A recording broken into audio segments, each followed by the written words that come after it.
as an American, we all need to realize this is not normal. We can't accept this. We were learning about it in AP psychology literally like a day ago before the shooting, and it's something called learned helplessness. Now is the time that we have to take action so we prevent as many as possible from happening again. I don't think it needs to be a political thing. I think it needs to be something about lives. I'm glad you bring that up, because the learned helplessness that he's referring to is a perceptual set where you come to believe that there's nothing you can do to affect the outcome. So you stop trying, you just accept it. And we can't get in that position. And I said in the discussion we had yesterday that there comes a point where you have to stop yelling and being strident politically and say, we've got to come up with a solution here. You always start out any negotiation by saying, let's talk about what we can agree on. What we can agree on is we want to create a safe environment for our kids on the streets and in the schools, and what does it take to get that? I think people need to stop talking about repealing the Second Amendment, because that's not going to happen.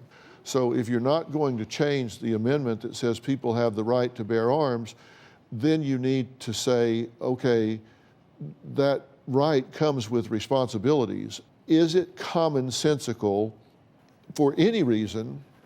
Does someone need to be able to purchase a firearm that can throw out that much death, that much lead in that short a period of time? In this situation, we had a young man that encountered Nicholas Cruz face-to-face, eyeball to eyeball, and he said, and I quote, "You need to get out of here, this is going to get messy."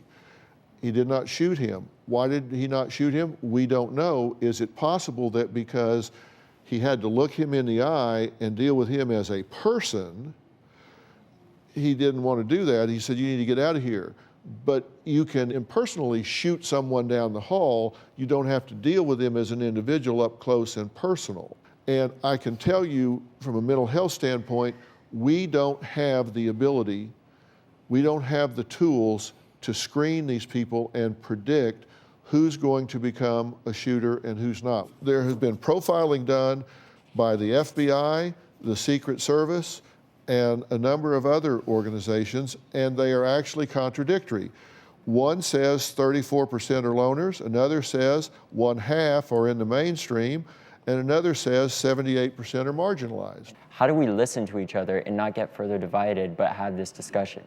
Commit to the fact that we want the same thing.